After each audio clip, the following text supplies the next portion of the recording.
ব্যক্তিকে দুজক থেকে উঠানো হবে, তাকে দুজক থেকে উঠানোর কারণ জিজ্ঞাসা করা হবে, আমাকে কেন দুজক থেকে উঠানো হলো, কারণটা কি? আমি তো দুজকি, আমার আমল বলে আমি দুজকি, কেন উঠানো হলো? তখন সে বলবে যে আমাকে কি কোন নবী সুপারিশ করেছে? আমাকে দুজক থেকে উঠানোর জন্য নবীকে সুপারিশ করেছে? ফেরেশতারা বলবে না, নবী করে নাই। কে করেছে? কোন আল্লাহওয়ালা ব্যক্তি, কোন দিনদার ব্যক্তি, কোন একটা প্রসিদ্ধ আল্লাহর পছন্দের মানুষ কেউ আমার জন্য সুপারিশ করেছে? না, সেও করে নাই। তাহলে কি আমার মা বাবা? না, তোমার মা বাবা না। তোমার পরিবার পরিজন? না, না, তোমার পরিবার পরিজন না। তোমার খুব নিকটের মানুষ? না, না, তোমার নিকটের মানুষ না।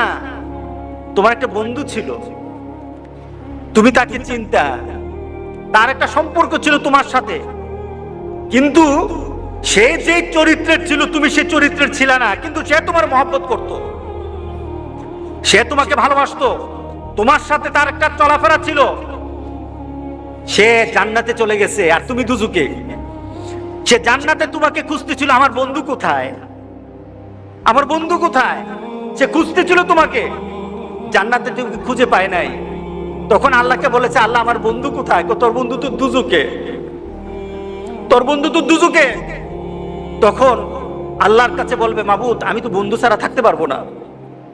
আল্লাহু আকবার, আমি আমার বন্ধু ছাড়া থাকতে পারবো না, আমার বন্ধুকে আমি চাই, আমি আমার বন্ধুকে চাই। আখিরাতে জান্নাতীরা আল্লাহর কাছে যা দাবি করবে তাই আল্লাহ দিয়ে দিবে।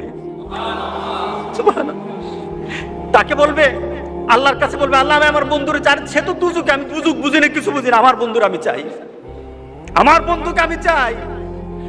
আল্লাহ বলবে, এই সে তো আর তার বন্ধুরে ছাড়া থাকবে না, সে তো অস্থির হয়ে গেছে, আনান আমার জান্নাতীদেরকে আগে খুশি কর, আমার জান্নাতেরই খুশি কর। ওই যে জান্নাতের দুজকে যে পড়ে আছে তারে উঠা, তার সামনে নিয়ে আয়, তার সামনে তাড়াতাড়ি নিয়ে আসবে। তখন সে চিন্তা কর, তখন ফেরেশতাদেরকে বলবে, আমাকে কে আনলো, কে আনলো? সে প্রশ্ন করবে, আমাকে কে আনলো?